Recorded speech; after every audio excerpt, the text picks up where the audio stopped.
Today, December 11th, 2025, the U.S. Mint released the final designs for the semi-quincentennial American coinage, not coin-8, but here they are. And we will reference my previous video made last year about the candidate designs and what I liked and didn't like.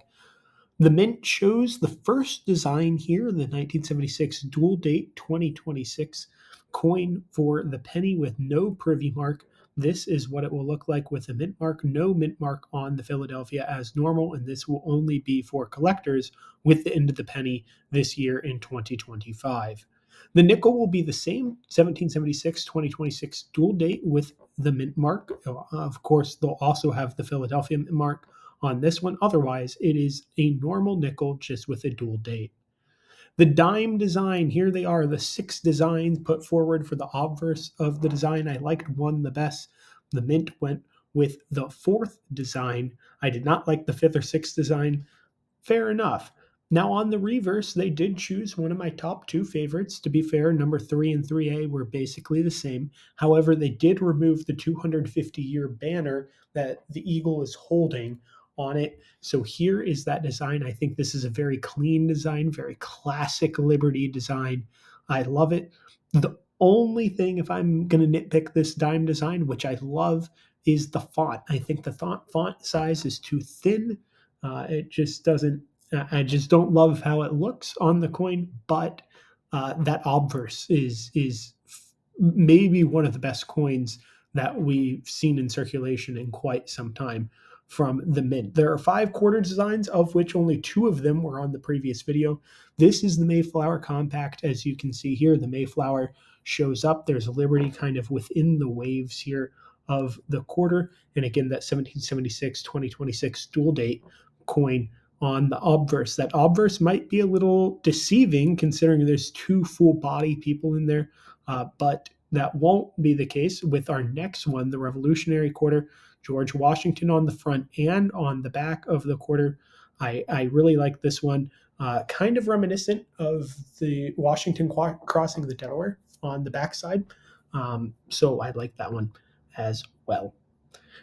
Declaration of Independence. I liked some of the designs. They didn't choose the ones I liked, but as I said in the video, I believe I liked all of them except for the very busy design there. They went with the Liberty Bell. Took off some of the text. You could see $quarter was within the bell. They took that out of the bell and placed that.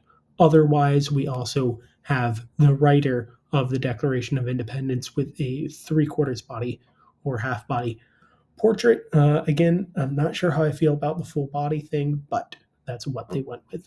The Constitution was the other quarter that we mentioned in the previous video. They went with the We the People. I like the other We the People one, but we'll take it. At least they didn't go with any of the modern looking designs. Again, we got James Madison, I think, here with the Constitution on the obverse. I think this is a very fine design. The Gettysburg Address, Lincoln will be on the cent and the quarter this next year. I think this is a very fine design as well. Moving on to the half dollar, I like many of the designs. Again, some of them more busy than others, some of them modern than others. They didn't go with any of these obverses. Instead, they went with the classic Liberty obverse.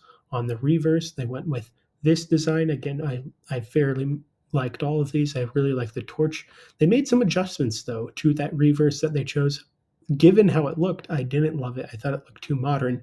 How it looks here, man, this is a nice design. Again, a classic, perfect Liberty obverse and a perfect reverse. I think this is a really great half dollar coin. The American Innovation Dollar will have the 250 privy as well as the American Silver Eagle in the proof version, American Gold Eagle, both uncirculated and proof, and the Best of the Mint coins, Buffalo, Moran Peace Dollars. All those will have the privy mark. The dual date will only be on the ones that I have listed here, not the Best of the Mint and not the American Innovation. Those other ones will have the dual date alongside the circulating coinage. Again, the American Silver Eagle releases in January sometime. I think the current price is $95 for that proof version. For the dual date privy mark, I think that's necessary for any American Silver Eagle collector to have.